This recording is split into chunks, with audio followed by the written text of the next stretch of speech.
Hey guys. So I had an idea. I've been trying to think about ways to be more involved in the space. And one of the things that I'm really interested in is getting to know you guys. I spend so much time on crypto Twitter, on Telegram, on Discord, on Reddit, talking to each and every one of you, but we don't really know that much about each other. A lot of us have so many interesting stories to share. We're not the Kobe's or the CZs of the world, but that doesn't mean we don't have meaningful contributions to give to others. And I think this is part of the reason why I've really enjoyed talking to people in Twitter spaces lately.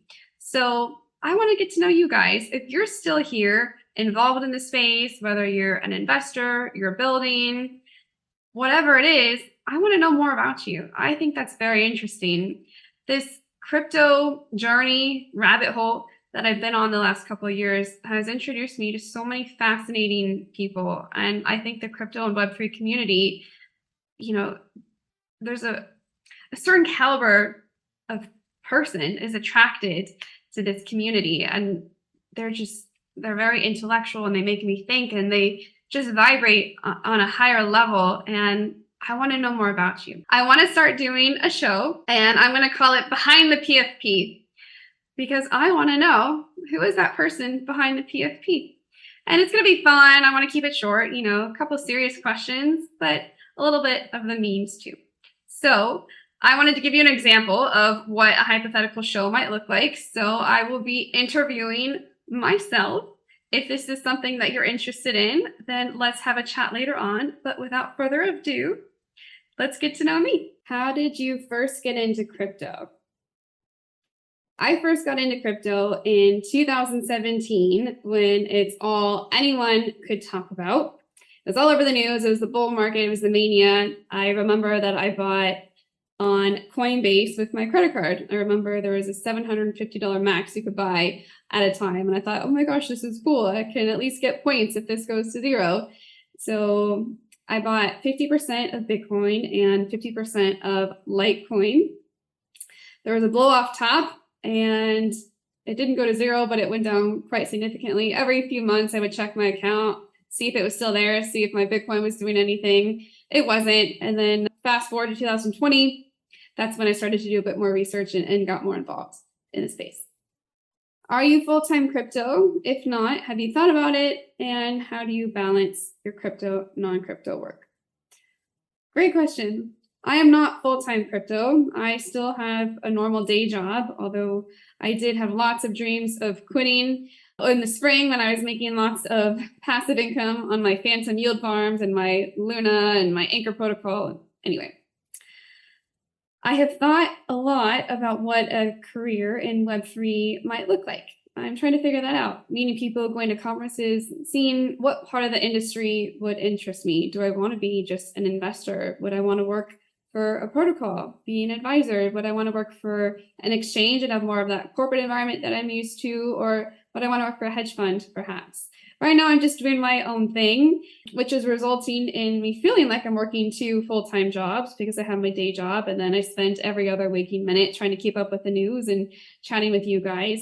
So definitely not healthy. I definitely need to find more of a balance, but I enjoy it and I love it.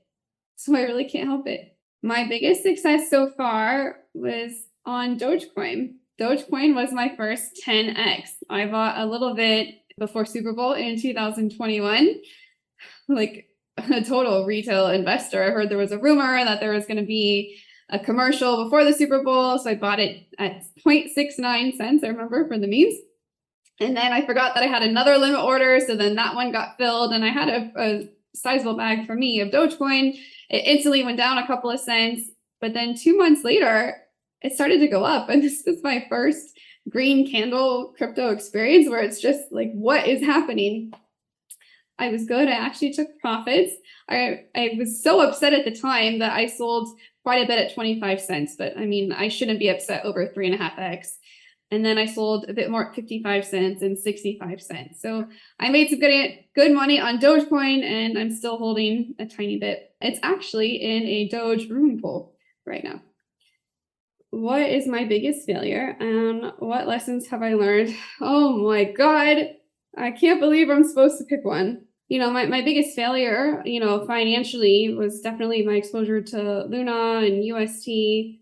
But in a bigger sense, I would say it's definitely getting caught up in the greed that comes with the bull market. My fondest crypto memory. So I mentioned before that I have money that's locked in Celsius. My dad has been holding some Ethereum for a while, and he came to me one day and he said, "Hey, you don't have any money on that Celsius place, do you?" I said, "Yeah, Dad, actually I do." So flash forward or flash backwards, I've been telling him, you should get a Ledger wallet for a while. And he said, "Oh, I can't be bothered. I'm just going to leave it on the exchange." And, he was on Coinbase. So allegedly that's a safer one. So when I told him, "Dad, I do have Bitcoin on Celsius and there's a good chance I'm never going to see it again," he said, "I'm ready for you to help me set up that hardware wallet that you were talking about." So I bought him a Ledger and I spent an entire afternoon helping him set it up.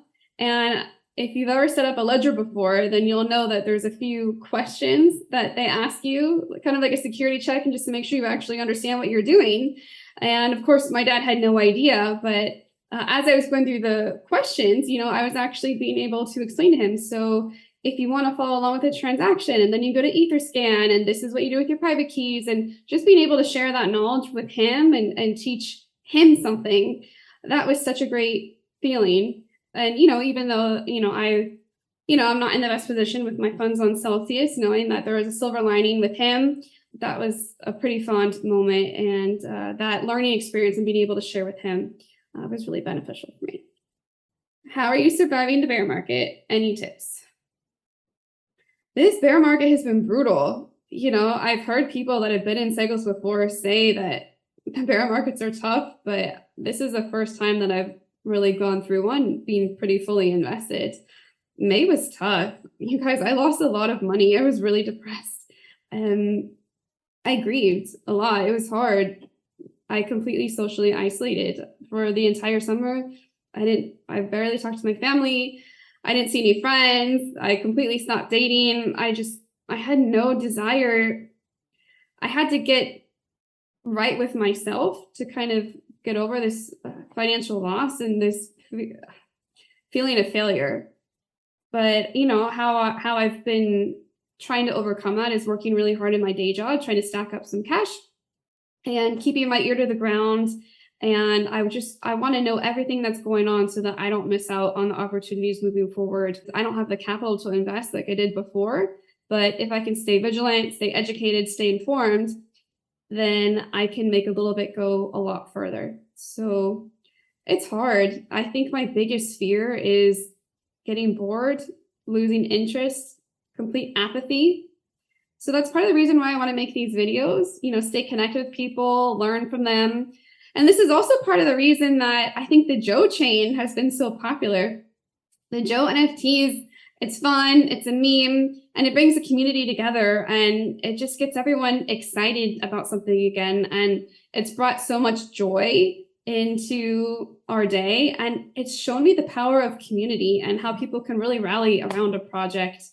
So that's how I'm surviving the bear market. I'm working hard to stack up some cash.